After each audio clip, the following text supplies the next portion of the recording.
Do you know the difference between an entrepreneur and a CEO? How about why it's good to have another professional look at your company? Learn why what works in corporate America doesn't translate into a small business, and why you need to change your mental game when you grow your business, and why you need to learn to let go of control for your company in order to grow. Join me today as we speak with Angel Ribo, known as the CEO Confidant.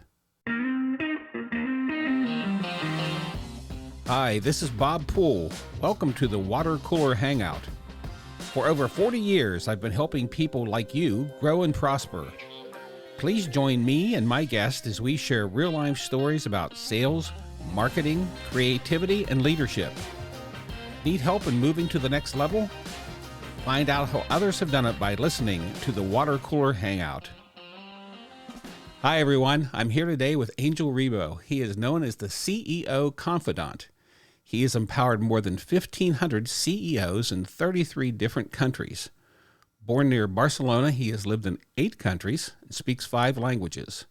He's based in Texas and has an international foundation called Wisdom for Kids that he launched over 4 years ago that has a goal of helping underprivileged kids in Latin America become entrepreneurs using their local resources.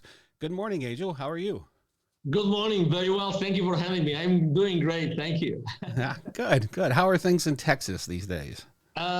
Texas, it's January 2021, right? So I think, things are great here. I mean, we're really having it's beyond the actual circumstances.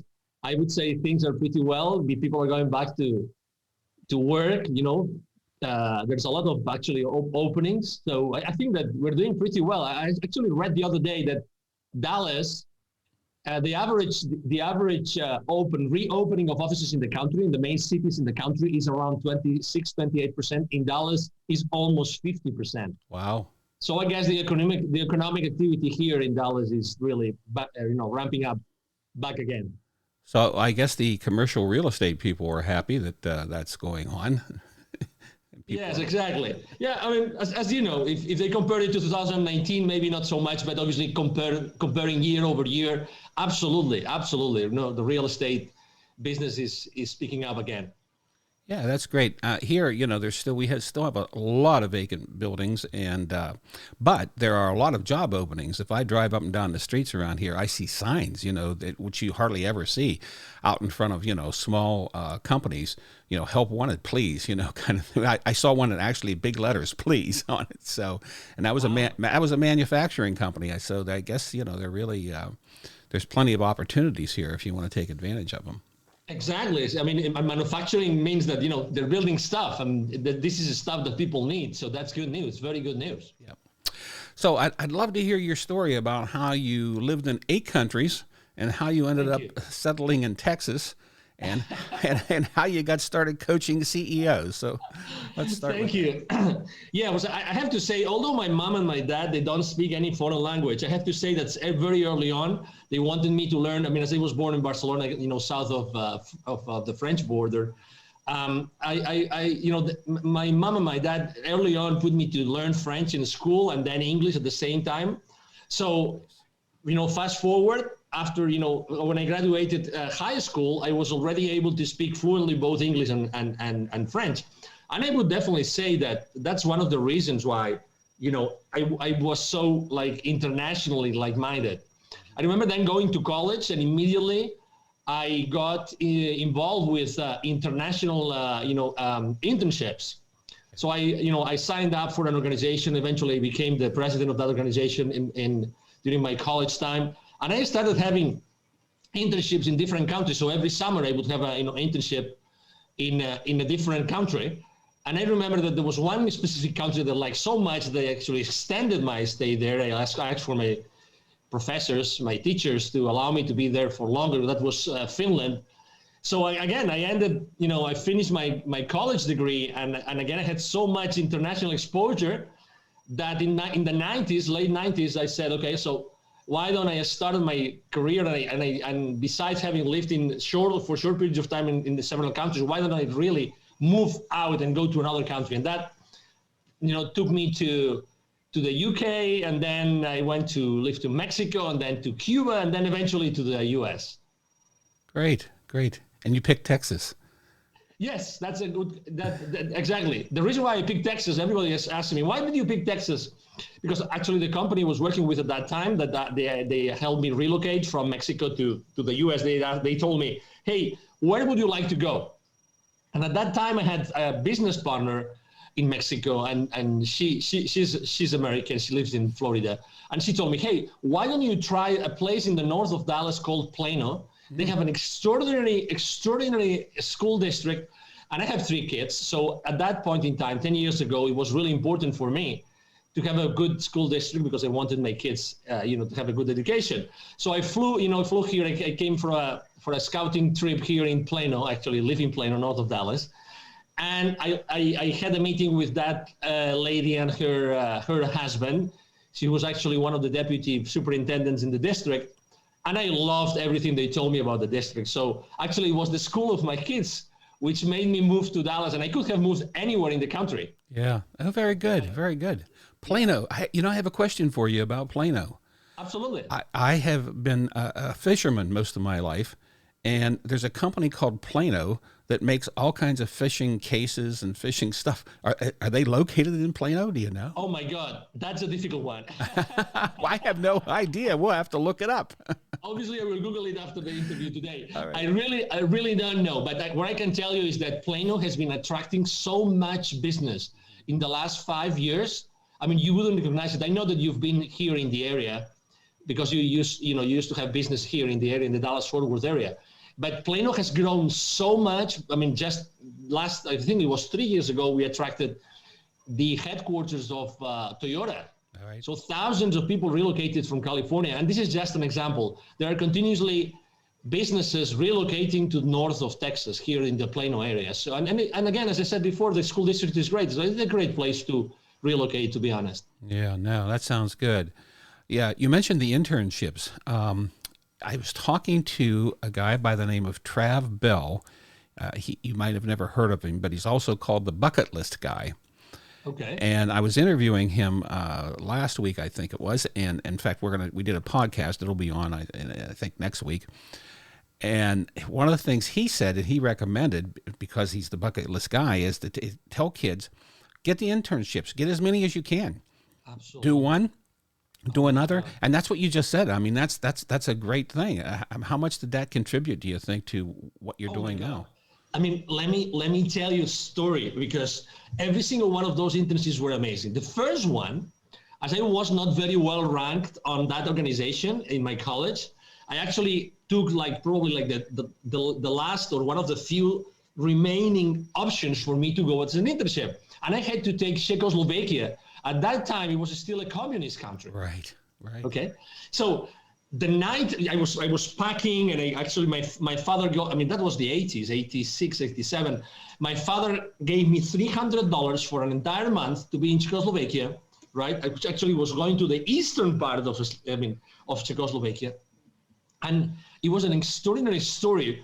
And I will never forget, because guess what happened the night before I was leaving? I was packing. It was so late. I wanted to eat something. I had not eaten anything because I was so nervous. And I had one of these big, massive machines that they cut ham and they cut salami and they cut these things. I cut my finger 6-7 hours before.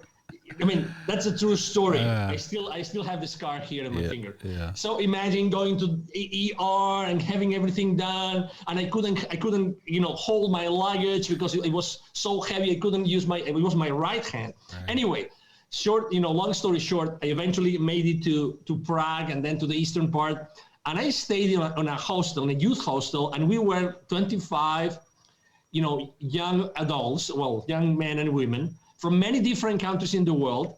And I was exposed to all those countries I had never almost heard of: Qatar, Jordan, people from Argentina, people from Brazil. It was a blast. For the first time in my life, I was exposed to so many different cultures. And I think I spent 45 days, maybe 2 months in Czechoslovakia. Oh, wow. And I was working, my internship was in a university itself, and I was helping a team. I was a computer engineer my degree was in computer engineering, or I was starting, So I was helping this university in that place, Žilina is the name of the city, to actually optimize the train graphs, so the train network in the country. So it was fascinating to go from a capitalistic country to a communist country and learn all those things and be exposed to so many cultures. Oh my God, I would recommend every single student to take as many internships as they can to the most remote areas in the world to learn what life is about, Bob. Yeah, no, I agree. As I told Trav, I had told my kids that when they were, like 18, they didn't listen to me, but they took the usual route, and went to college here and did the usual track. And they're doing great and they're fine and they're very successful. But I've traveled a lot myself, and I seeing all the different cultures and meeting different people, and they become friends for life. They become friends. You have memories. Your entire future is changed by being with them in their own worlds. I mean, that's my experience. I agree. And you never forget those lessons. And you know what? It allows you to put in perspective what a lot of people say like loudly. And let me give you an example, right? I mean, I'm extremely, I am the person that for the last 12 months I've been building bridges, as opposed to, I'm always trying to bring everybody together. And when people speak about communism, I would have loved them to live for 2 months in Czechoslovakia, or as I did, 1 year in Cuba. I would love them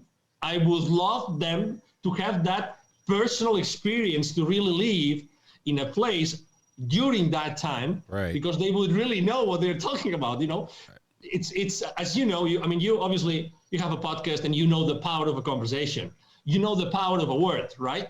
But how many people lightly use words and conversations without really knowing anything? And you said it yourself. You've also traveled a lot, right? So unless you do that and you really try to get to know the culture and the people to the places that you go, you just visited, you don't really know anything. That's why, I really value having these conversations in which you are really able to, pick those things, which I think it's important, and not just be like carried away by the general, verbiage and the general conversations that are going out there. Just, stay in your center, keep your power, and do your own research to know exactly, how things are really like in the world. Yep. No, I agree.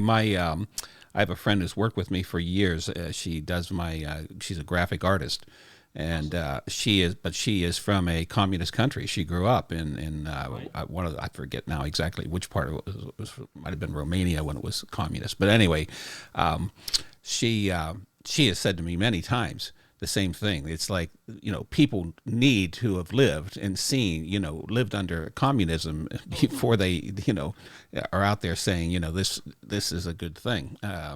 No, it's not. So anyway, yeah, she's pretty sharp. She's got a sharp tongue on her too. So she jumps on people pretty quickly about it. So anyways, little change of pace here. How did you end up coaching CEOs? Well, so the thing is, first of all, my international career, let's say traveling or working internationally, started right out of college. Working internationally I decided to stay at my own college and working for what is here in the US, the president. In Europe is the rector of a university. Okay. So there was an opening at the rector's office, and I said, and it was an opening for international relations. I said, oh my God, that's awesome. I'm going to love this. So I started working for the university, for the rector. I would go with the rector, to many places, developing relationships. So I started to consistently travel through Europe and travel to the Americas, and that was what started me, let's say, on the relationship business. And my first real sales business, sales job, was in the 90s when I started working for an American software company in London. And that company had a very clear, precise strategy of how to conduct business.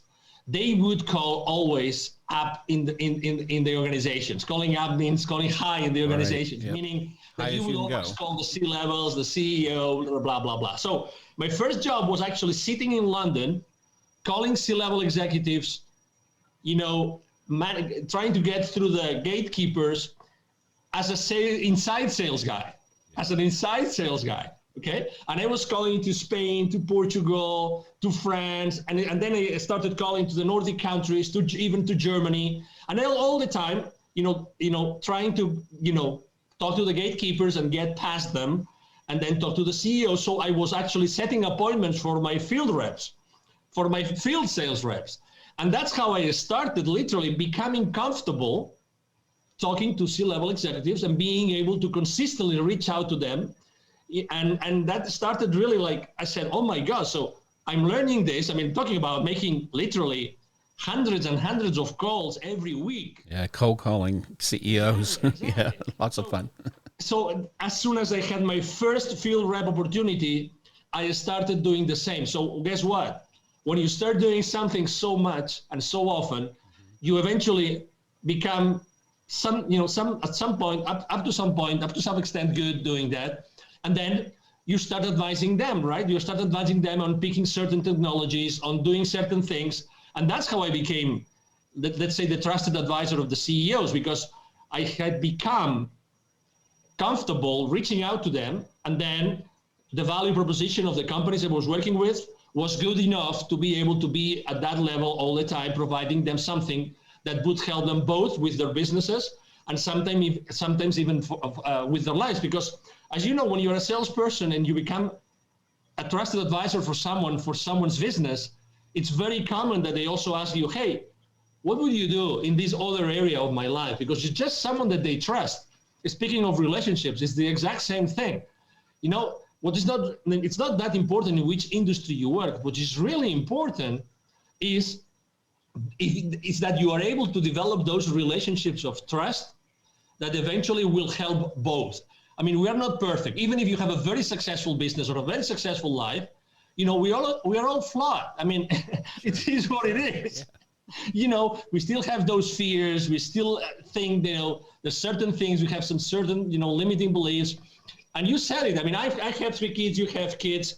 I wished I had this, I had done this. I wish I had done that, right? But still, we have to allow them to be themselves, because they will have to be by themselves, and they will have to develop their lives and, their partnerships and their businesses by themselves. So we have to allow them to grow. Right. So what's the difference between an entrepreneur and a CEO? Mm-hmm. Well, I think that internally, most of the CEOs I've met and I've known, they are entrepreneurs, because they consider themselves, obviously they have to report to a board of directors, and they have to, sometimes it's like going to the principal's office when they go to the board to report their numbers, their quarterly numbers, their fiscal numbers, whatever that is. But still, they are the ones that they are leading the pack, so they're still the ones taking the risk. They're still the ones leading to the rest of their teams by example. They're still the ones who are fully aware of the financial implications of their business decisions. So I think that they have a lot in common. And eventually, obviously, every entrepreneur, as far as they like, growing their businesses, they are going to, become the CEOs of their own companies. But I have also to tell you something. Interestingly enough, probably, I think that not everybody that is good starting a business eventually are good as the CEO of the company. And let me elaborate on that. Exactly. Because I think that maybe some people could be maybe better a president or a chairman of their own company rather than the CEO, because the CEO is someone that is wired differently, I would say. It's someone that takes action, is someone that is looking for how to make this risk, into something which is favorable for the company, how to make it valuable for the company. And then they spot opportunities, but from spotting an opportunity to make it a real product or service that can serve a certain market segment, these are 2 completely different stories. Yeah, I've noticed, I've worked with entrepreneurs and CEOs, And one of the toughest things for a lot of entrepreneurs is to make that leap from being an entrepreneur who have their own company. You know, they founded it, it's their baby. Sometimes it's just them. And then as it grows, it's one or two or maybe 20 or 30 people. But at some point, you know, it has to become not, you know, you have to have someone there that has some other qualities, some executive operational qualities that a lot of entrepreneurs, I'm having trouble talking today, don't have. That it just isn't in their makeup. A lot of them have, you know, and I can speak from experience too on this because I've started a number of companies myself. You know, my attention to detail after a certain point goes out the window. You know, I get bored, and that's when you have to have someone else come in who really knows what they're doing. But a lot of entrepreneurs can't trust the people that they can't make that, you know, here, trust you. I'm going to give you my baby. It's a psychological problem to make that shift, and it's also our challenge, I should say, and it's also a business challenge to go from one to the other. Exactly, and that's why I think it's always nice to have another set of eyes and another brain to look into your corporation and to look into your entrepreneurial venture, however you want to call it. I think it's always important to look for help. Very often I'm being asked, you know, when you transition from corporate America to become an entrepreneur, what is one of the most important mistakes that you made? And definitely not asking for help, not looking for help fast enough, soon enough. That's definitely one of my main mistakes. I wish I had hired someone immediately right out of the gate to help me with a few different things. You know, we tend to think, and you will probably resonate with this too, we tend to think that being in corporate America, you know everything. And when you actually transition and you are by yourself, you realize that what worked in corporate America not necessarily works on your world, on your new world as an entrepreneur. And I'm not talking about support systems, which is obviously a big difference because you go from having a lot of support systems to just being yourself and trying to build yours, right? I'm talking about that the strategies that we're working on one place don't necessarily work in the other, right? So, and there's also this mental game that you have to be able to master. You have to change your mental game, right? Because it's completely different. I remember the company I left, my last corporate employer. Actually, they gave me a very nice package, and they also gave me this outplacement company to be with me, and they said, hey, you go there and you decide whatever you want to do. They will help you to become an entrepreneur faster. They will help you if you want to find another job, whatever that is. But guess what? I was in the same room for a couple of months. I was in the same room with people that were looking for a job. Mm-hmm. And they were all executives of large corporations. And I was the only one that was an entrepreneur and wanted to be an entrepreneur. It was so funny. Nobody wanted to be an entrepreneur but me on that meeting. And I was going to a lot of meetings with many different people. Unfortunately, in 2010, there were a lot of people being laid off. Oh, yeah. For some reason. But so not everybody is also prepared to embrace what it entails. And I think that people have to make an informed decision. And I'm sure that listening to us and listening to, many other episodes of your podcast, Bob, people are actually realizing if they are a good fit and that's the right journey for them in their lives. Yeah, and sometimes it isn't, and I've had to tell people that. I'm sure you have too, over my time of working with, companies. I've had to say, listen, you need help. And if you can't let go, if you can't hire that help, if you can't trust, then we've got a problem because you're not going to grow anymore. You're going to stagnate. I had a recent client who started the company. It got bought. It went public. He was still there, but he couldn't let go. And the new CEO, finally, they let him go. I mean, he had a big package and everything. I mean, he, all that stuff. But yeah, he just couldn't make that change. And he still wanted it, he still wanted that control, every day-to-day control. So anyway, yeah, that's an interesting conundrum that people that are entrepreneurs face a lot of times if they grow. So what stops CEOs from being extraordinary? Because there's good ones and then there's extraordinary ones. I have an idea, but I'll let you tell me. Well, I can tell you my experience. I think that it's how good of a leaders they are, besides being a CEO. Perfect. That's exactly the word I was going to use. We are in sync here. Because I've had myself both kinds of CEOs myself in the companies I work with. I don't know, probably I've had myself, 7, 8 CEOs. And there's a big difference between the ones that were really aligned with the rest of us, that were really taking care of us, that would really take the phone and talk to us, that they really, they were there for us all the time, and everybody would respect them, and everybody, would do so much more for the company because of them. And at the same time, there will be these other CEOs that maybe they had been appointed, that they never made an effort to be with the rest of the team. They didn't make an effort to be part of the organization. Again, it's a matter of, you mentioned control. I think that it comes from very early on in our lives, that obviously our parents, because they want us to thrive and they want us to grow, right? Yeah, right. They want us to be, safe. They always control us, right? And I think that's one of the reasons why we always want to control. And I think that, in organizations, in order to keep the control and to keep everybody accountable, unless there's a high level of engagement, you will never keep people accountable. And also, it's not fair if you have not educated people to keep them accountable.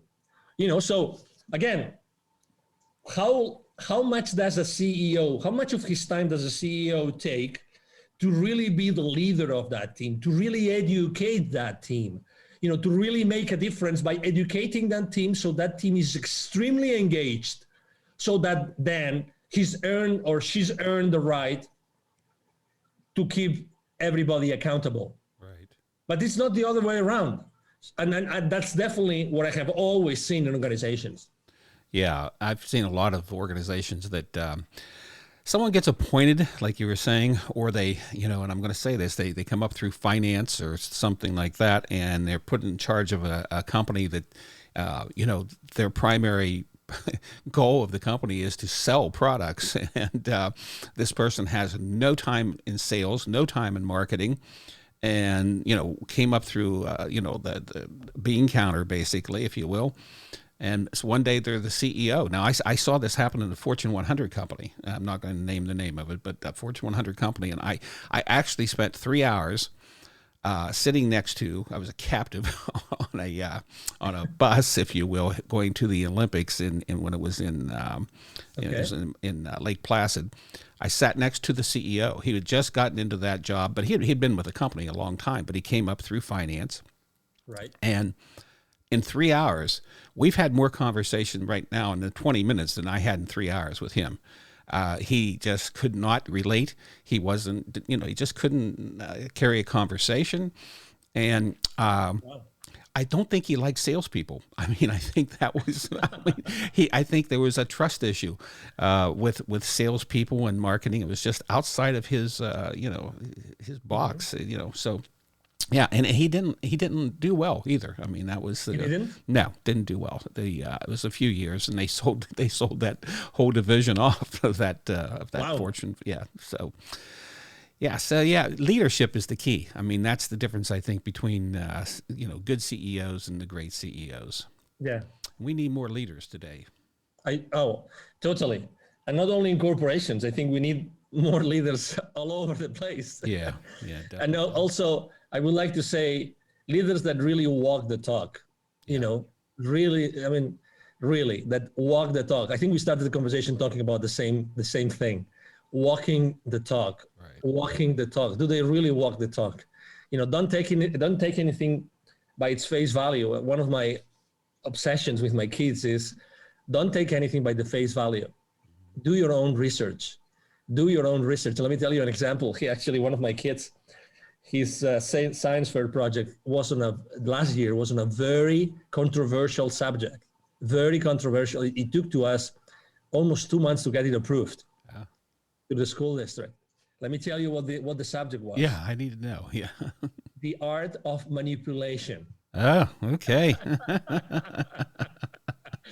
So, and he said, I would love to know more, and I would love to study more, and I would like to, but he had to change the subject, to change the title many times. He had to change, the experimental, process and structure of the project and everything until it was approved. But, I think that, we as, let's say, as people that talk to a lot of people, have a lot of conversations, we know that conversations are powerful. Right. And we know that right now there's some people that are gonna needed to listen to this message today, right? It is the nature of the beast, is like people listen to conversations, and people, make decisions upon those conversations, and that might inspire them at some point in time. So I think that being aware of the way things are being said and the way that we should really understand them, I think that that's also something that our leadership should teach us to do. I mean, it should be maybe not elementary, but maybe a middle school mandatory subject. Yeah, no, I agree. I mean, I remember my son when he was probably about 10, 12, somewhere in that neighborhood. I was putting together a workshop on behavioral styles, and which uses NLP kind of techniques, right, and some other stuff. Yep. So, I mean, manipulation could be a part of that. It's easy. I mean, you could take that and manipulate people. That's the dark side of it. So understand, and it's a psychological, you talk about psychological reciprocity, I think earlier, and all those kinds of things that we know are factual and people respond to. So he was curious. He's like, "What are you doing?" And so I told him a little bit, and he wanted to know more. So I told him more, and then suddenly I see this light bulb go on in his head, and I'm like, "Wait a minute!" I was like, "Okay, time out here." I can see you're sitting there thinking, "Well, how can I use this to manipulate other people?" And he was thinking that, and he goes, "Well, I wouldn't." And I'm like, "Yeah, well, you can't." I said, "That's the dark side. We can't go there."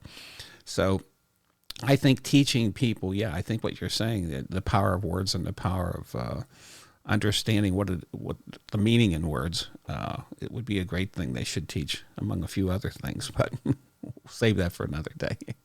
And guess what? Last year in 2020, as obviously, we were isolated and, we were locked up or down so many times. Let's say, language becomes more relevant because maybe you were consuming more knowledge, maybe on TV, maybe on social media. So it becomes extremely relevant and extremely important that you develop your own criteria. And when your son asks you about manipulation, which is a very legit question, right? Very legit question. But then it's when you, as a parent, you have to say, you could do that, but this is why you shouldn't do it. And then we as a family, we stand on those principles. Right. And that's what we do. And that's what makes our community this way. And that's what makes our country this way. Again, I'm not talking politics. I'm just talking about something. That's something that we should all talk about on a over a meal conversation all day long. Right. It's life. It's listening first, as I like to say. Exactly. So, wisdom for kids. Tell me all about it. I want to hear about wisdom for kids. Absolutely. So, during all my years in Latin America, I worked in Latin America almost 15 years, but 5 of them actually was already living here. But I was working there for a long time. And I was every single time I was going to visit some of those manufacturing plants of those large corporations that I was selling to the CEOs and C-levels. It was funny, but obviously all those corporations, all those manufacturing plants were in the outskirts of the cities or maybe in rural areas. So that means that every time I was going to close those deals or have those negotiations with those C-level executives, before getting into those manufacturing plants, I would meet with those kids, that would ask me, "Hey, Senor, would you buy some, candies for me? Would you buy some gums? Would you allow me to keep your car safe while you are inside the plant? Would you allow me to wash your car, wash your windshield?" So I was always exposed to these very, distinct levels of wealth and social welfare, let's say, in the world, in Latin America. So fast forward, one day, one morning in 2000, it was the month of March in 2015, I was in Mexico City. I still was in Mexico. I had not had the time to return to Dallas. And I had an experience, I can only call it, I don't know, a spiritual experience, in which I started to have all those images of, all those kids in need in Latin America, and all these relationships I had developed with governments and with large corporations in the continent. And it was very clear to me that I had to do something about it. It was very clear to me that nobody was more prepared than me to actually was like the liaison, the conduit of the greatness of these people out there that I could actually use to help these entrepreneurs, these underprivileged kids, to become entrepreneurs using their local resources. So after that spiritual experience, I said to myself, I'm this is amazing. I mean, I have to do this. I have to do this. If not me, who's going to do it? So I reached out to a friend of mine and I asked him, who do you think we should also bring to the team? And he said, this gentleman is a businessman in very well known in Mexico. And then I asked him, hey, who else could we bring to the team? And he said, my dad. Why your dad? No, because my dad has been teaching, educating, thousands and thousands of teachers here in Mexico. I had no idea about this. So it's like everything got into the right place, like different pieces of the puzzle got into the right place. And only 1 year later, we had already set up Wisdom for Kids as an organization. And then, as I said before, what we do is we help underprivileged kids in Latin America become entrepreneurs using their local resources. And, it was just the beginning of an incredible journey. Obviously, last year we had to stop because everything is it's difficult to get to places right now. And there's a lot of controls, additional controls and everything. But still, we keep in touch with all the communities that we started helping. We keep in touch with our volunteers in all those communities. And that's the best thing, that's the best thing that we can do right now, is to keep that flame that we already started with our workshops while all this happens. So what's the future for the foundation? Yes. Well, I mean, as soon as we can, we will resume our activities face to face. We will obviously have to adapt and, to this new social reality in the world, but still we will reach out to those places and we will, deliver our workshops. We deliver workshops in which we teach the kids about self-esteem, and we do a lot of, NLP and weird stuff to help them be inspired and start their journey. But still, there's still a need to do that. And because we know technology is a challenge for them. Technology is not the answer. There's a lot of communities that these guys, they might have a cellular signal in those areas, but that's completely different to having a computer to be connected with us. You know what I mean? So right. We still have to go there. We still have to do that. And there used to be 81 million kids in Latin America living in poverty, 81 million kids in 2012, when we took the last report done by UNICEF. We wouldn't be surprised if we are very close to 100 million right now after COVID. Ah, geez. So what's the best thing that the average person can do to help? Well, obviously the best thing is we have had, from authors, we have had a lot of donations of kids' books. Mm-hmm. We really take all sorts of books in English that we are able to take to those areas. Remember that those kids will never learn English unless an adult receives the book or a bunch of books, and the adult starts teaching English to the kids. Typically adults in the communities, they have had some sort of exposure to the English language, so they're able to learn something, and they're able to speak some or understand some English. But bringing more books, taking more books, that's the easy thing. And obviously, if you go to wisdomforkids.today, you are actually able to become a volunteer, and you can start sending books our way. That's one way. The other way, obviously, is by donating.